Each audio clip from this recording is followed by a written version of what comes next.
when leadership changes the discourse, when they change what is being offered to the people react very quickly.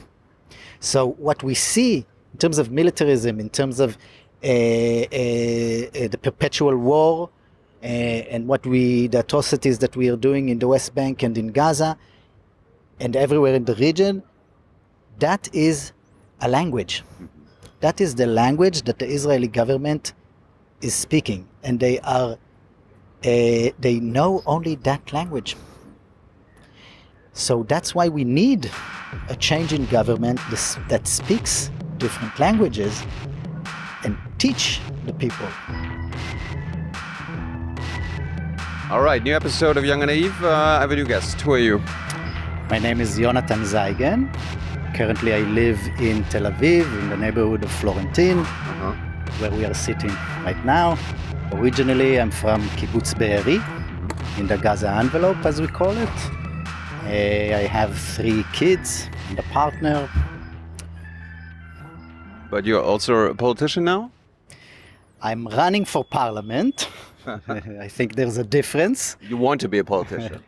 I want to impact my reality, and I think that civil society is crucial and it's needed, but also top to bottom is we have to do it. Top to bottom? From government downwards, because what I have done since October 7th is work on the ground in civil society, in organizations. I'm on the board of the Parent Circle Families Forum I joined after October 7th. Go to the streets, go to protective presence in the West Bank, do things like that. I think it is very important and it's very needed, but it has a glass ceiling because we need a policy change, lawmaking that will be radically different than what we have today. Give us some examples. Like what kind of policy change are you seeking? Well, it's on all levels. One is ending the occupation and pursuing peace with the Palestinians. Another thing is equality in Israel proper between Jews and Arabs.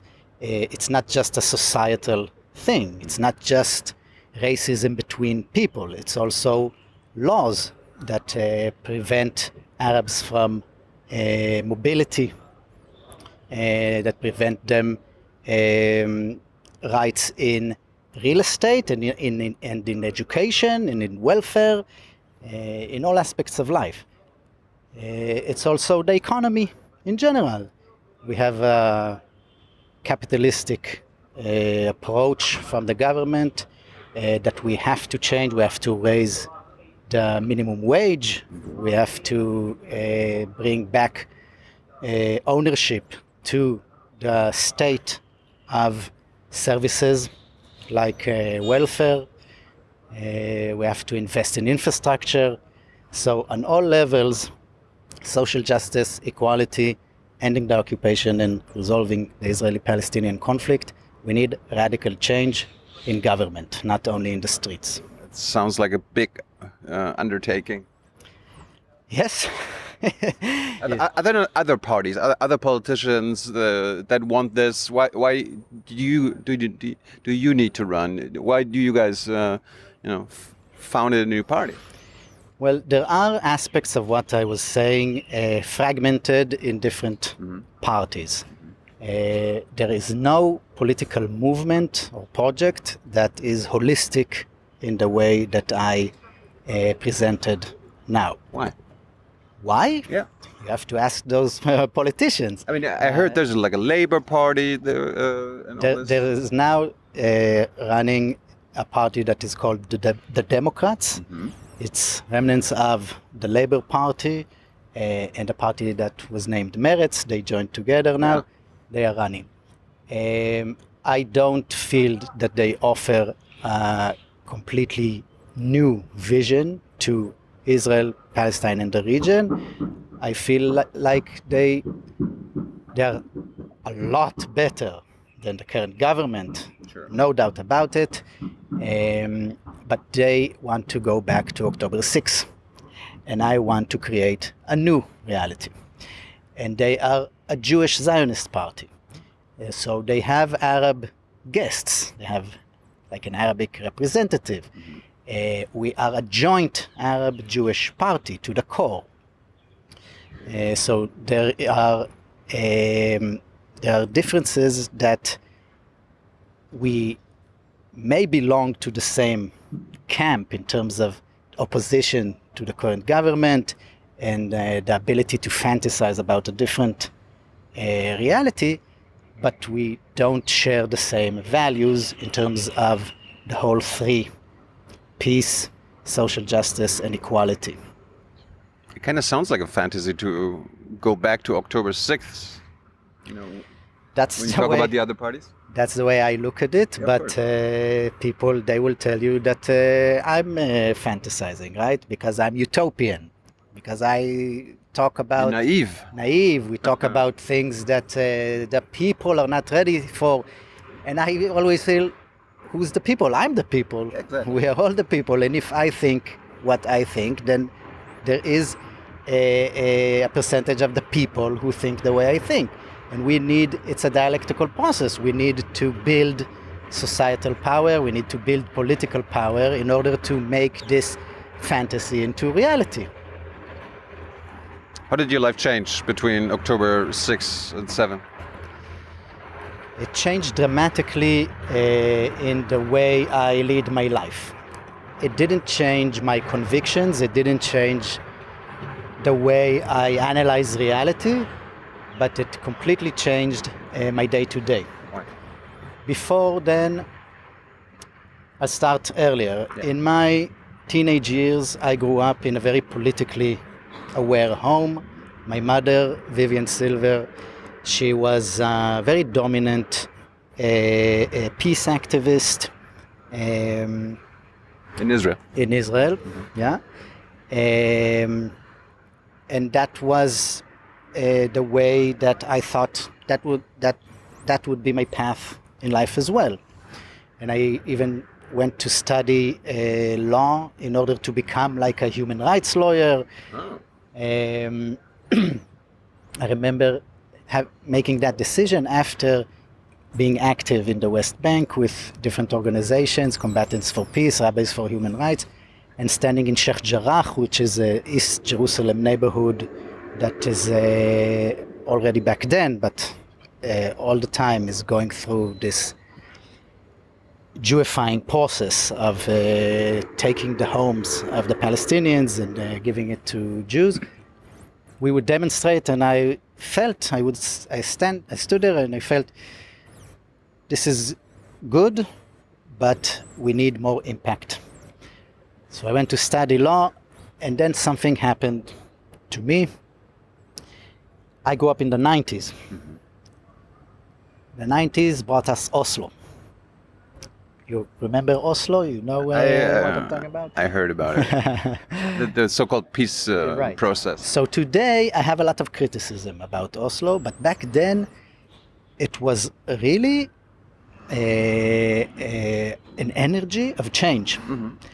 and that we are close, and that peace is possible.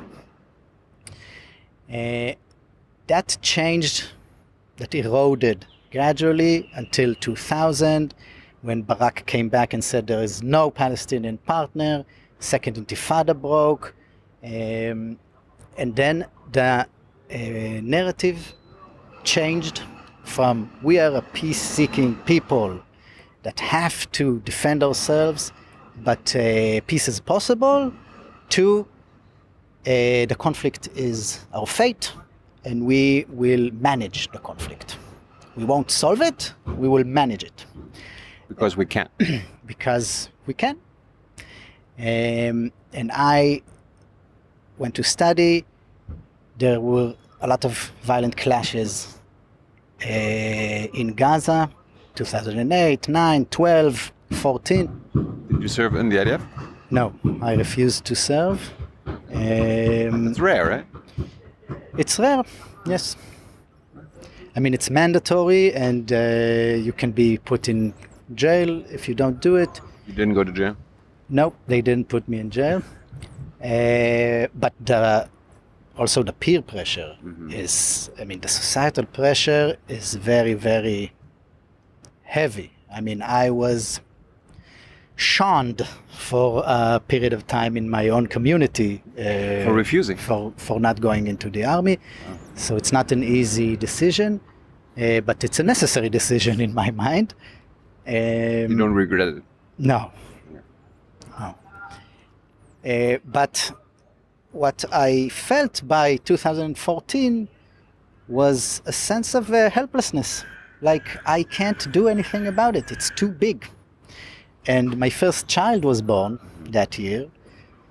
And I fell into what I call my political coma and shied away from engagement. I quit my job as a lawyer and I went and studied a master's in social work and just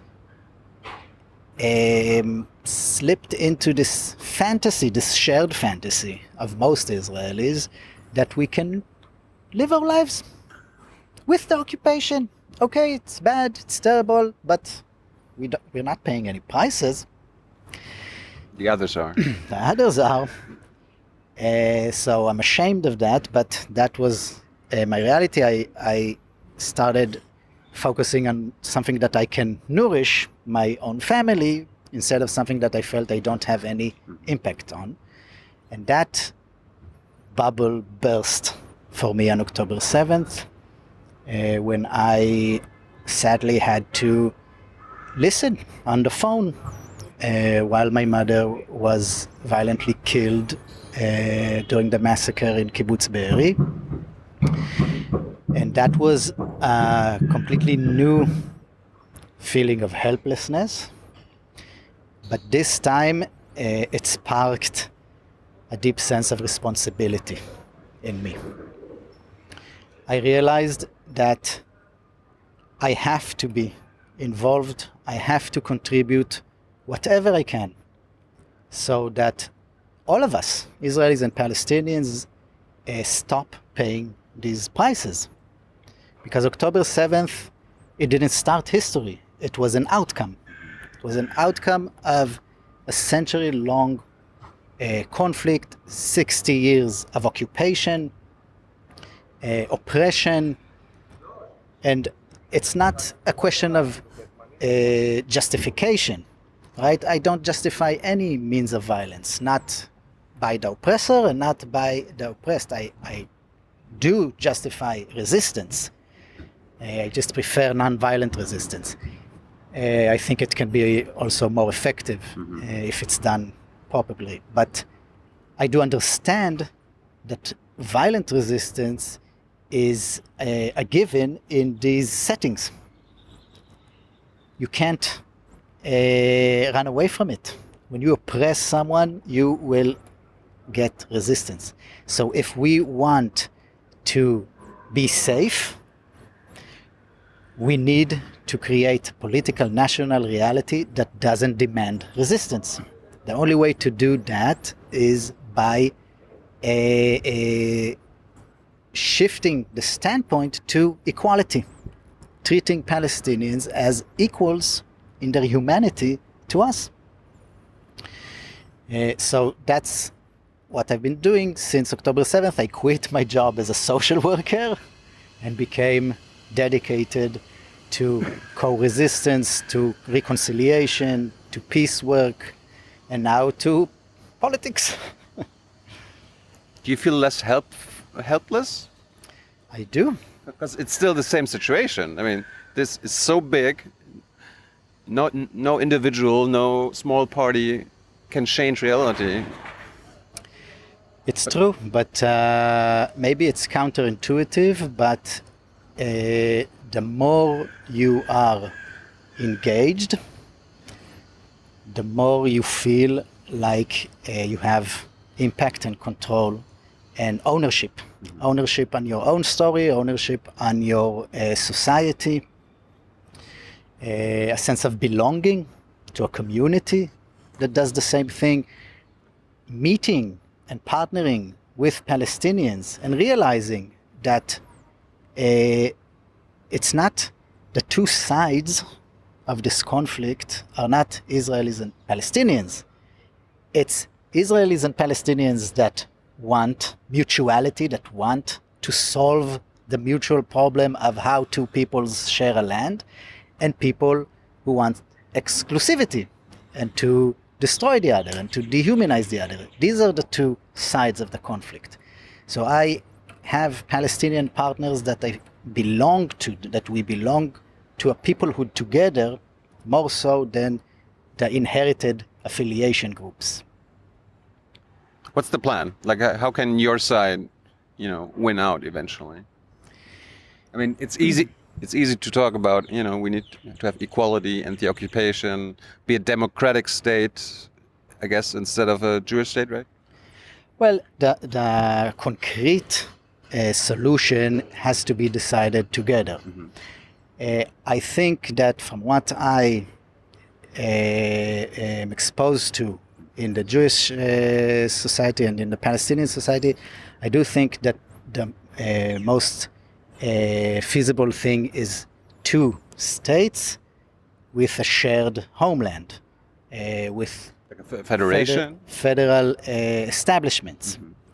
Mm-hmm. I think that after years of marginalization and oppression and dehumanization, I think that the Palestinians want first a step of self-determination and statehood. And it's natural because the world is divided into nation states. Mm-hmm. So, as long as there are nation states, so that's the go-to. Mm-hmm. So I think that it's possible to create Palestinian state alongside an Israeli state, but not a separatist, not a hard border between us, but shared establishments.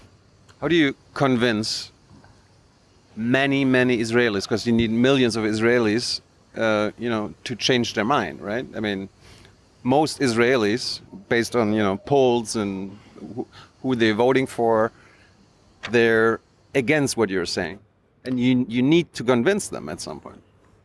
You can't make them. It's a tricky question. Mm-hmm. I don't think that they are against the essence of what I'm saying. Mm-hmm.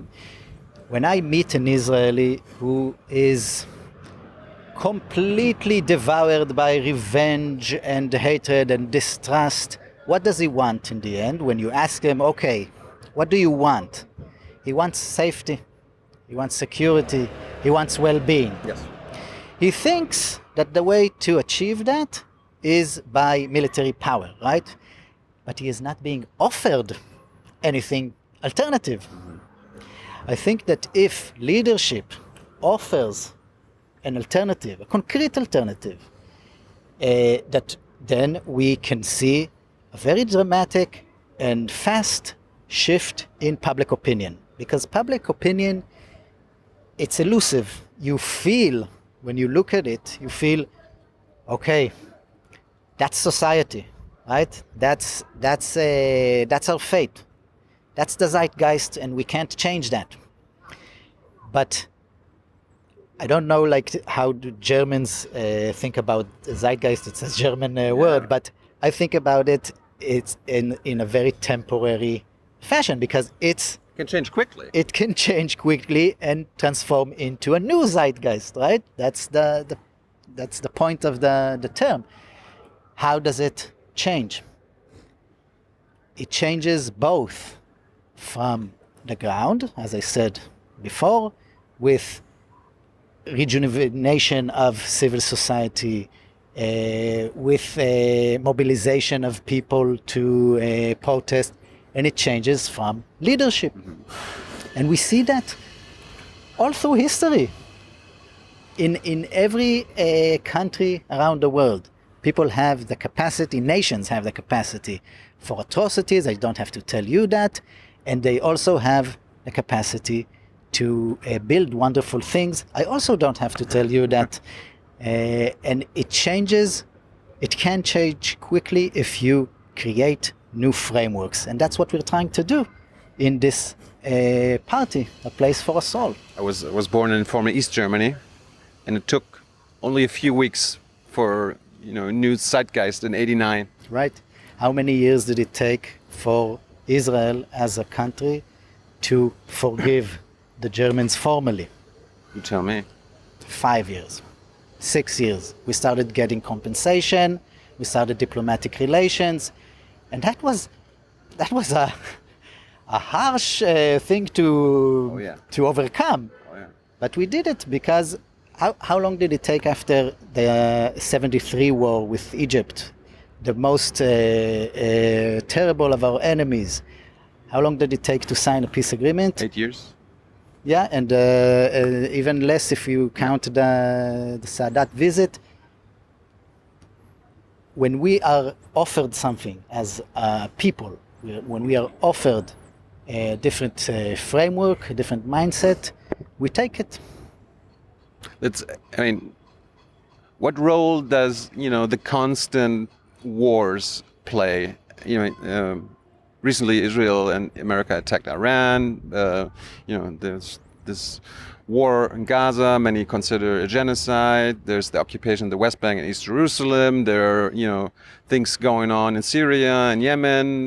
The invasion of Lebanon, and Israel is mostly winning these things. If you except for Iran, but what role does the military might of the Israeli military play? Because as long as Israel's winning, I can see the zeitgeist not change. Ask Germany to stop funding us militarily, and you'll see. I think that's going to be easy. I think that the international community plays a very crucial role in the enablement of our military campaigns, but societal, if we're talking about Israeli society, it's in the same paradigm as I said. Militarism is the only thing that is offered to us. So it's hard to have political imagination when you are so submerged in this paradigm of we are the world's scapegoats, everything is anti-Semitic, everything is existential. The Arabs have an inherent violence to them, and we will die if we don't attack, right? And then we attack. If we are offered diplomacy, when Trump did the 20-point Trump plan, you saw people in the streets that vote for Netanyahu talking about peace. Trump brought peace. Billboard signs in Ireland, thank you, Trump, for bringing peace. So you can be cynical, right? It demands cynicism, right?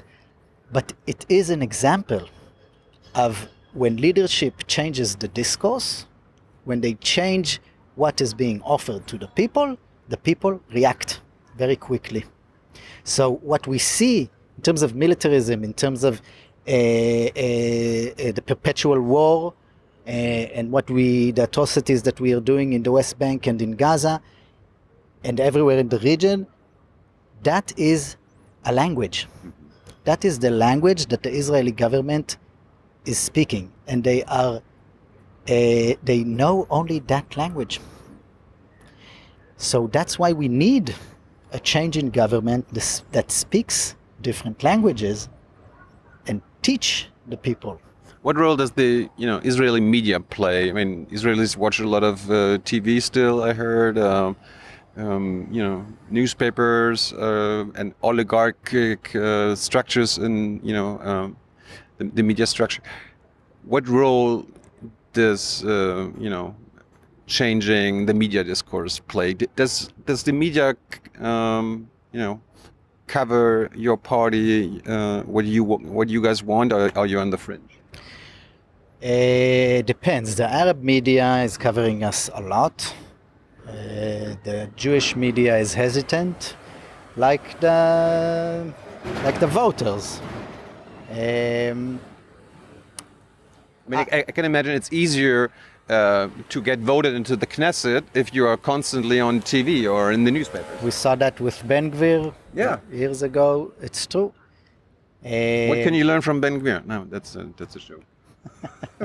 Oh, we can. Populism that knows how to sweep people's energy and sentiment. That's important. Yeah. He has a skill. But also, as you said, the media plays a very important role in our society in what we know or don't know. There's a saying that you have countries like Russia or Iran that they sometimes pull the plug out of the media, and then people can't know what's going on in the world, in their own country. Our media pulled their own plug. It didn't come from the state actively. So people in Israel are not really aware, if they don't look for it actively, about what is going on in the West Bank and in Gaza. Talked to Anat Saraguti yesterday. Yes. We talked about self-censorship and all this. Yes, self-censorship and also incentives government incentives for Channel 14 and restrictions on other channels. So you have a really strong Channel 14, and then you say that's what the people want. They get the rating. But we don't talk about the fact that they get incentives from the state. And what's the word? Like they are not independent? No, they are not. Take your time. Supervised. They are not supervised like the other channels. They can do whatever they want, and they present themselves as news, but they are not news. And other channels couldn't do that because it's against the law. But Channel 14, they do that. And they get exempt. They get impunity. So it's not just like it's a dance between state and people. The state can create a lot of streams in the public opinion, with policy, with lawmaking, with committees in the parliament, with allocations of budgets, and we see that in the media as well. One question regarding the media, like I heard the group that it was your party is a place for us all, but there's a group called Standing Together. It's a Jewish Palestinian peace group, and they invaded Big Brother, the reality show, a few years ago, and they wore like "Get Out of Gaza" shirts. Yeah. Were you part of it? No, I wasn't. You didn't go on Big Brother. No, I wasn't an active member of Standing Together. I collaborated with them in different activities, but Standing Together is a very well-based organization for 10 years already. And they co-founded the party. And prominent figures from Standing Together broke out and formed, and we formed this party, a place for us all. But Standing Together remains a separate entity, an organization that is still active. So there have been other, let's call it Arab Jewish parties before. I mean, there was Hadash, founded in 1977. There was Da'am, which never made it into Knesset. Is it true, like with Hadash, it was mostly by Palestinian Israelis for Palestinian Israeli voters? And what's the difference to a place for us all? Well, Hadash, the joint aspect of theirs is from a communist heritage. So in that sense, there is like a non-national peoplehood that invited Jews and Arabs together to form this political movement. But as a political party, they are a Palestinian party, an Arab party that extends a hand, that is open to Jewish solidarity. Yes. Very important. I always voted for Hadash. Most of the elections I voted for Hadash. We talk about Arab-Jewish partnership to the core, from the activists to the establishments of the party and to the representatives. So in Hadash there was always one Jewish representative. We are currently 3 and 3. 3 Palestinian citizens of Israel, 3 Jewish Israelis. So there's a difference in that. But why is it important? The partnership aspect? Yes. Is it basically because you want equality for Israel and Palestinians, for everyone, that you want to show it with your party? Yes. Be the change you want to see? Yes, right. And I also think that the only way for us to solve our problems in Israel proper and between Israel and Palestine is through a joint endeavor. We feel, all of us feel the problems the same way, right? I don't mean structurally. Palestinians are oppressed, we belong to the oppressing side.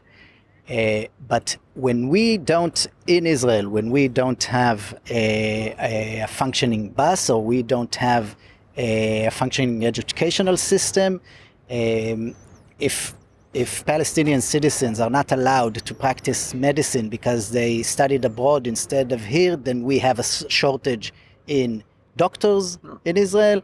So we all feel it the same.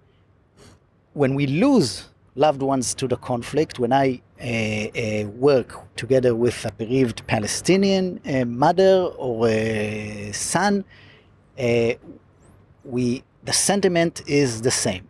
So if our problems are shared, our solutions have to be shared as well. And you can't do that with one uninational party, either a Jewish one like the Democrats that is going to center right, or with Hadash that are categorically opposition. They can't join a coalition. They're not willing to join a coalition. And I respect that because the system is so corrupt. But in our party, we want to change the system, right? We don't want to sit in the current mechanism. We want a new mechanism. And in order to do that, you have to infiltrate it. You have to change it. From within? From within. That sounds difficult. It is difficult. It's a challenge that we need to face. How difficult is it to have a party based on equality? I mean, as you said, like there are 3 Jewish leaders and Palestinian Israeli leaders. Is it easy to come together and find policies and all this? But because I can imagine there's still like some kind of conflict, even maybe among Jews, Israelis, or Palestinians. How do you come up with a plan for the election, a plan for your party? I've been in this project for a few months now, and I haven't encountered friction. Wow. In that sense. Like in Germany, whenever there are like party, delegations, or they meet once a year, it takes days for them to come up with compromises It's, I talked about it before. When you shift away from your inherited affiliation group and you stop seeing yourself as, I'm a Jewish Israeli and I have to protect my privilege, and you move towards a joint peoplehood, and you move towards a universalistic view of problem solving, then it doesn't matter if my partner is Palestinian. I acknowledge the power dynamic, and then we aim to fix it together. So I don't feel I lose anything. I feel I only have something to gain from egalitarian points of view and the shared reality. Like just based on what you said earlier, because like in Germany, people have heard about apartheid in the West Bank, race segregation in the West Bank, but when it comes to Israel proper, I think many Germans still think, okay, there's a democracy, and based on the law, Palestinian Israelis and Israeli Jews are equal. Well, that's not true. I invite them to be disillusioned. We can see it in a very tragic example with what is called Arab crime, right? Every day, a Palestinian citizen of Israel is murdered. Every day. Sometimes more than one a day. And then you say, okay, it's inherent. It's a societal thing. It's a cultural thing. That's how they are. That's how they are, Arabs. Well, they don't do it in Jordan, and they don't do it in the West Bank, not even in Gaza they don't do it. The only Arab population that civilly, like in the civil sense, not in wars, kill themselves in a criminal manner is in Israel. Why is that? Discrimination in education, discrimination in welfare, discrimination in mobilization possibilities, discrimination in the economical market, in how to purchase housing. So if you don't have access to resources, and you don't have job opportunities, and you don't have good education, where do you go to? You go to criminal organized crime. Organized crime gives you that mobilization. It gives you this sense of belonging. It gives you resources. Where does the guns come from? Why are there so many guns in our cities? Netanya is a Jewish city, right?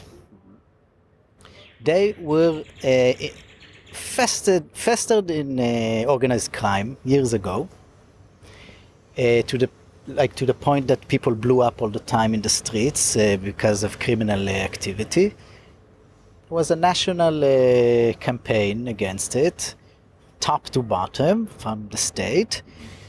It was dealt with. Why wasn't it cultural for Jews? When Jews killed each other criminally, it wasn't cultural. It was systemic. It was a systemic flaw. And we fixed it. And now in Netanya, people are not blowing up. The same thing could happen in Arab society as well. It needs the will to do it. But when you have Ben Gvir as Minister of Internal Security, so it can't happen because he gains from it. And it's the same. So you see the drift from Jewish supremacy against Palestinians cross-border in the West Bank to Jewish supremacy internally in Israel proper, that the government wants to make their lives unbearable so that they will leave, so that they will die. And that's the outcome. Final question. There are more than 20% of Israeli citizens or citizens of Israel are of Palestinian heritage. Most of these Palestinian Israelis, they don't even vote. Like when there's an election, they don't go. But I can imagine you guys need those people, those voters as well. How do you make them go to the election this time? Well, we did internal polls before our announcement of running, and we saw that 75% of young Palestinian citizens don't vote. 75%. 75%. And 60% of women don't vote. And we asked them, if there would be a new party like ours, will you vote? And we saw positive reactions to that. And that was part of our motivation to declare our running. We think that it's also very important politically, but also in terms of societal participation in the day-to-day life, and the ability to change our reality is to give these people a voice. And we are very much aiming to that crowd. How many votes do you guys need? How many votes do you need to get into the Knesset as a member? It depends on how many people vote, because then you cut away from that, but you need 3.25% of the general voters to vote for you, and that is considered 4 seats. Are you guys hopeful? Like, if you guys get 3.25%, you would be in the Knesset? Yes. We are very hopeful, we are very confident, but we are also